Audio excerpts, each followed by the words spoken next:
नमस्कार मित्रांनो, कनेक्टेडमध्ये तुमचं स्वागत आहे.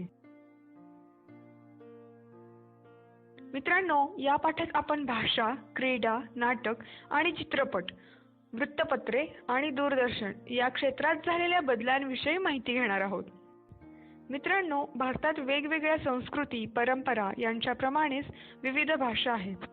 भारतात हिंदी, आसामी, बंगाली, गुजराती, कन्नड, काश्मीरी, मल्याळम, मराठी, उडिया, पंजाबी, संस्कृत, तमिळ, तेलुगू, उर्दू, कोकणी, मणिपुरी, नेपाळी आणि सिंधी या भाषा महत्त्वाच्या आहेत. या भारतीय भाषांच्या बोलीभाषा सुद्धा आहेत. त्यांची संख्या आता कमी होत आहे. त्यावेळीच जपायला हव्या, अन्यथा एक चांगला ठेवा नष्ट होईल. असे असले तरी हिंदी चित्रपटातून सर्वत्र पोचलेल्या हिंदी भाषेने भाषिकदृष्ट्या देश जोडण्याचे काम केले आहे. 1990 नंतर सुरू झालेल्या जागतिकीकरणाच्या प्रक्रियेमुळे भारतात इंग्रजी भाषेचे प्राबल्य वाढत चालले आहे. इंग्रजी ही भाकरीची भाषा होऊ लागली आहे.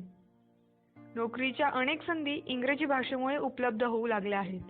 इंग्रजी शिकण्यात भारतीय लोक आघाडीवर आहेत. तथापि या प्रक्रियेने प्रादेशिक भाषांचे अस्तित्व धोक्यात येऊ नये याची काळजी घ्यायला हवी. आता आपण भारतीय खेळांची माहिती घेऊयात. स्वातंत्र्यपूर्व काळात क्रीडा क्षेत्रात मोजक्या खेळांची नावे घेतली जायची.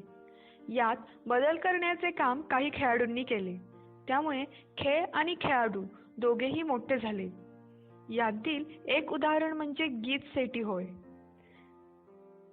बिलियर्ड्स या खेळाच्या स्नूकर या प्रकारात सेठी यांनी जागतिक प्रावीण्य मिळवले. वयाच्या 15व्या वर्षी बिलियर्ड्स कुमार राष्ट्रीय स्पर्धा त्यांनी जिंकली. पुढे राष्ट्रीय व आंतरराष्ट्रीय स्पर्धात त्यांनी अजिंक्यपदे मिळवली. जागतिक व्यावसायिक स्पर्धेत 5 वेळा, जागतिक हौशी बिलियर्ड्स स्पर्धेत 3 वेळा त्यांनी विजेतेपद मिळवले. या खेळाला त्यांनी लोकप्रियता मिळवून दिली. वृत्तपत्रांमध्ये या खेळाच्या बातम्या छापून येण्यास सेठी यांचे कर्तृत्व कारणीभूत आहे. भारतातील उदयोन्मुख खेळाडूस त्यांची नवी क्षेत्रे उपलब्ध करून दिले. 1983 मध्ये कपिल देव यांच्या नेतृत्वाखाली भारताने क्रिकेट विश्वचषक स्पर्धेत ऐतिहासिक विजय मिळवला आणि या खेळाला देशभरात मोठी लोकप्रियता मिळाली. याच वर्षी सुनील गावस्कर यांनी कसोटींमध्ये सर्वाधिक शतकांचा विक्रम केला. 1985 मध्ये भारताने बेन्सन अँड हेजेस क्रिकेट स्पर्धेत अजिंक्यपद मिळवले. याचा परिणाम भारताच्या सर्वच राज्यांमध्ये कमी अधिक प्रमाणात क्रिकेट हा खेळ खेळला जाऊ लागला. देशी खेळ मागे पडून क्रिकेटचा खेळ आघाडीवर आला. क्रिकेट या खेळाला केंद्रस्थानी ठेवून काही चित्रपटांची निर्मिती करण्यात आली. दूरदर्शनवर पूर्ण 5 दिवस, 1 दिवस असे खेळाचे प्रसारण सुरू झाले. एशियाड आणि ऑलिम्पिक स्पर्धांमध्येही भारत सहभागी होतो. इसवी सन 2000च्या ऑलिम्पिकमध्ये कर्णा मल्लेश्वरी हिने भारोत्तोलन वेटलिफ्टिंग पदक मिळवले. ऑलिम्पिकमध्ये पद मिळवणारी ती पहिली भारतीय महिला होय. हॉकी, पोहणे, तिरंदाजी, वजन उचलणे, टेनिस, बॅडमिंटन या स्पर्धांमध्ये भारताचे प्रतिनिधित्व वाढू लागले. मित्रांनो, आपल्याला माहीत आहेच की नाटक आणि चित्रपट हा भारतीयांच्या जीवनातील महत्त्वाचा घटक आहे. पूर्वी नाटके खूप वेळ, कधी कधी रात्रभर चालायची. आताच्या काळात नाटकांचे स्वरूप, तंत्र, वेळ बदलून गेले. वेगवेगळ्या क्षेत्रातील लोक नाटकांमध्ये सामील होऊ लागले. संगीत, रंगभूमीचे महत्त्व पूर्वीपेक्षा कमी होऊ लागले. पौराणिक व ऐतिहासिक विषयांऐवजी राजकारण, समाजकारण या विषयांना प्राधान्य मिळू लागले. चित्रपटाच्या क्षेत्रात कृष्णधवल चित्रपटांच्या नंतर रंगीत चित्रपटांचे युग आले.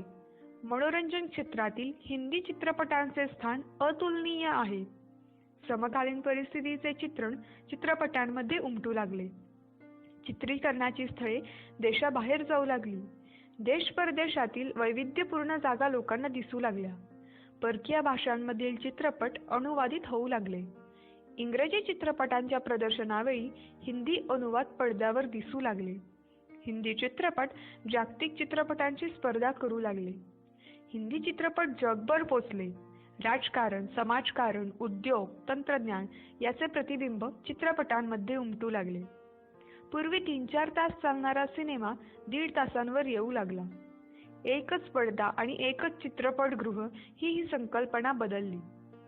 त्यामुळे एकच सिनेमा 100 आठवडे चालण्याचे प्रमाण संपून एक चित्रपट एकाच वेळी देशापरदेशात हजारो चित्रपटगृहांमध्ये दिसू लागला. यामुळे चित्रपटांचे अर्थकारण बदलू गेले. चित्रपट निर्मितीस उद्योगाचा दर्जा प्राप्त झाला. हा उद्योग कोट्यावधी लोकांना सामावून घेऊ लागला. प्रादेशिक भाषांमधील चित्रपट उद्योग बहरून आला. मित्रांनो, आपल्या घरी रोज येणारे वृत्तपत्र तुमच्या परिचयाचे आहेच. आपण आता यांच्याबद्दल जाणून घेऊ. बदलत्या जीवनशैलीचा प्रभाव वृत्तपत्रांवर आणि प्रसार माध्यमांवर पडला. या माध्यमांचा प्रभाव व्यक्तिगत आणि सामूहिक जीवनावर सुद्धा पडला. स्वातंत्र्योत्तर कालखंडात दैनंदिन घडामोडीच्या ताज्या बातम्या देणे, जाहिराती छापून उद्योग व्यवसायाला चालना देणे, लोकमत घडवणे, लोकमत विधायक कामासाठी प्रभावित करून प्रसंगी नेतृत्व करणे, प्रबोधन करणे, शासन व्यवस्थेवर अंकुश ठेवणे अशा विविध उद्दिष्टांनी वृत्तपत्रे कार्यरत होती. या काळात वृत्तपत्रे कृष्णधवल रंगात छापली जात होती. पुढे काळ बदलला आणि वृत्तपत्रे रंगीत झाली. पूर्वी तालुका किंवा जिल्ह्याचे मुखपत्र म्हणून ओळखल्या जाणाऱ्या वृत्तपत्रांना खूप मोठ्या प्रमाणात राज्यस्तरीय साखळी स्वरूपाच्या पत्रांशी स्पर्धा करावी लागत आहे. वृत्तपत्रे आता अधिकच सक्रिय होऊ लागली आहेत. दुष्काळग्रस्तांसाठी निधी उभारणे, पूरग्रस्तांसाठी निधी उभारणे, हुशार परंतु आर्थिकदृष्ट्या दुर्बल गटासाठी विद्यार्थ्यांना उच्च शिक्षणासाठी मदत करणे, सांस्कृतिक कार्यक्रम आयोजित करणे वा पुरस्कृत करणे अशा विविध मार्गांनी वृत्तपत्रे आपल्या जीवनाचा अविभाज्य भाग झाली आहेत. भारतात स्वातंत्र्योत्तर कालखंडात दूरदर्शनाचे आगमन झाले. सुरुवातीला कृष्णधवल असणारे दूरदर्शन पुढे रंगीत झाले. सुरुवातीला मोजकेच कार्यक्रम आणि ठराविक वेळ मनोरंजन असे दूरदर्शनचे स्वरूप होते. पुढे शैक्षणिक उपक्रम, वार्तापत्रे, राष्ट्रपती प्रधानमंत्र्यांच्या दौऱ्यांचे सविस्तर वार्तांकन, बातम्या असे एक उपक्रम वाढत गेले. रामायण आणि महाभारत या मालिकांच्या काळात बहुसंख्य लोक दूरदर्शन समोर बसून असायचे. या माध्यमाच्या लोकप्रियतेशी चुनूक या मालिकांनी दाखवून दिली. 1991च्या इराक युद्धाचे जिवंत दृश्य वार्तांकन CNN वाहिनीने जगभर दाखवले. या टप्प्यावर भारतातील वृत्तवाहिन्यांचे विश्वच बदलून गेले. 1998 मध्ये star satellite television Asia region हा खासगी उद्योग समूह भारतात आला. यामुळे भारतातील सुरुवातीच्या काळातील नीरस, एकसुरी, प्रचारकी स्वरूपाच्या बातम्यांचे विश्वच बदलून गेले. भाषा सादरीकरणाचे तंत्रसज्ज स्टुडिओ आणि आउटडोअर ब्रॉडकास्टिंग ह्यांचा वापर यामुळे वाहिन्यांनी विस्तार घडवून आणला. यामुळे वार्तांकनात खुलेपणा, बहुविधता आली. देशाचा कानाकोपरा जोडला गेला. याचा परिणाम राजकारणावर सुद्धा झाला. सारा देश बदलू लागला. तर मुलांनो, आतापर्यंत आपण आधुनिक भारताचा इतिहास अभ्यासला. आता आपण त्यावरील काही प्रश्न पाहूया. पहिला प्रश्न आहे, योग्य पर्याय निवडून विधाने पूर्ण करा. प्रश्न 1, बिलियर्ड्स या खेळाच्या स्नूकर या प्रकारात टिंबटिंब यांनी जागतिक प्रावीण्य मिळवले. प्रश्न 2, इसवी सन 2000च्या ऑलिम्पिकमध्ये कर्णा मल्लेश्वरी हिने टिंबटिंब पदक मिळवले. प्रश्न 3, 1998 मध्ये टिंबटिंब हा खाजगी उद्योग समूह भारतात आला. खूप छान मुलांनो, तुम्ही दिलेली उत्तरे आपण आता तपासून पाहू. प्रश्न 1, उत्तर गीत सेटी. प्रश्न 2, उत्तर आहे भारोत्तोलन. प्रश्न 3, उत्तर आहे star satellite television Asia region. पुढील विधाने स्पष्ट करा. प्रश्न 1, भारतात सर्वत्र कमी अधिक प्रमाणात क्रिकेट खेळले जाऊ लागले. प्रश्न 2. चित्रपटांचे अर्थाकारण बदलत आहे.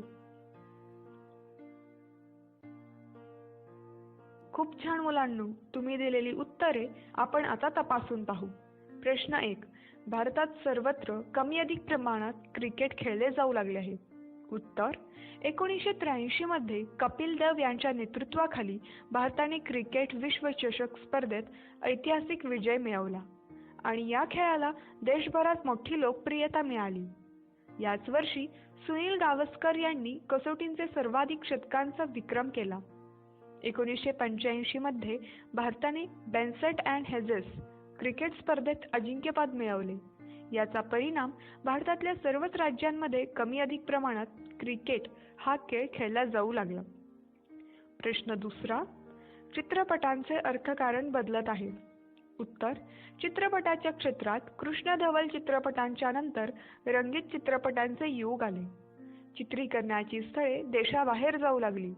राजकारण, समाजकारण, उद्योग, तंत्रज्ञान याचे प्रतिबिंब चित्रपटांमध्ये उमटू लागले. पूर्वी 3-4 तास चालणारा सिनेमा 1.5 तासांवर येऊ लागला. एकच पडदा आणि एकच चित्रपटगृह ही संकल्पना बदलली. यामुळे एकच सिनेमा 100 आठवडे चालण्याचे प्रमाण संपून एक चित्रपट एकाच वेळी देशापरदेशात हजारो चित्रपटगृहांमध्ये दिसू लागला. यामुळे चित्रपटांचे अर्थकारण बदलून गेले. पुढील प्रश्नाची 25 ते 30 शब्दात उत्तरे लिहा. प्रश्न 1. भारतीय भाषांच्या बोलीभाषा जपणे का आवश्यक आहे? प्रश्न 2. वृत्तपत्राचे बदलते स्वरूप स्पष्ट करा. प्रश्न 3. दूरदर्शन या माध्यमात कोणते बदल झाले आहेत? मुलांनो, तुम्ही दिलेली उत्तरे आपण आता तपासून पाहू. प्रश्न 1. भारतीय भाषांच्या बोलीभाषा जपणे का आवश्यक आहे? उत्तर: भारतात वेगवेगळ्या संस्कृती, परंपरा यांच्याप्रमाणेच विविध भाषा आहेत. तो देशाचा एक चांगला सांस्कृतिक ठेवा आहे. 1990 नंतर सुरू झालेल्या जागतिकीकरणाच्या प्रक्रियेमुळे भारतात इंग्रजी भाषेचे प्राबल्य वाढत चालले आहे. या प्रक्रियेने प्रादेशिक भाषांचे अस्तित्व धोक्यात येऊ नये याची काळजी घेणे व बोलीभाषा जपणे आवश्यक आहे. प्रश्न 2. वृत्तपत्राचे बदलते स्वरूप स्पष्ट करा. स्वातंत्र्यपूर्व काळात वृत्तपत्रे कृष्ण-धवल रंगात छापली जात होती. पुढे ती वृत्तपत्रे रंगीत झाली. पूर्वी तालुका किंवा जिल्ह्याचे मुख्यपत्र म्हणून ओळखल्या जाणाऱ्या वृत्तपत्रांना खूप मोठ्या प्रमाणात राज्यस्तरीय साखळी स्वरूपाच्या पत्रांची स्पर्धा करावी लागत आहे. वृत्तपत्रे आता अधिकच सक्रिय होऊ लागली आहेत.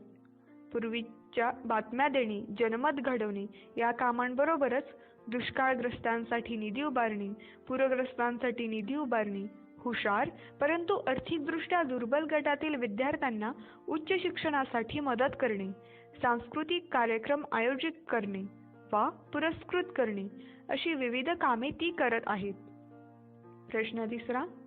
दूरदर्शन या माध्यमात कोणते बदल झाले आहेत? भारतात स्वातंत्र्योत्तर कालखंडात दूरदर्शनचे आगमन झाले. सुरुवातीला कृष्ण-धवल असणारे दूरदर्शन पुढे रंगीत झाले. सुरुवातीला मोजकेच कार्यक्रम आणि ठराविक वेळ मनोरंजन असे दूरदर्शनचे स्वरूप होते. पुढे शैक्षणिक उपक्रम, वार्तापत्रे, राष्ट्रपती पंतप्रधानांच्या दौऱ्याचे सविस्तर वार्तांकन, बातम्या असे एक ना अनेक उपक्रम वाढत गेले आहेत. 1998 मध्ये star satellite television Asia region या खासगी उद्योग समूह भारतात आला. भाषा सादरीकरणाचे तंत्रसज्ज स्टुडिओ आणि OB आउटडोअर ब्रॉडकास्टिंग व्हॅन्सचा वापर यांमुळे या महिन्यांनी विस्तार घडवून आणला. यामुळे वार्तांकनात खुलेपणा, बहुविधता आली आहे. चला तर मित्रांनो, आपण आज इथेच थांबू. मला खात्री आहे तुम्ही हा पाठ न कंटाळता मजा घेत शिकला असाल. धन्यवाद.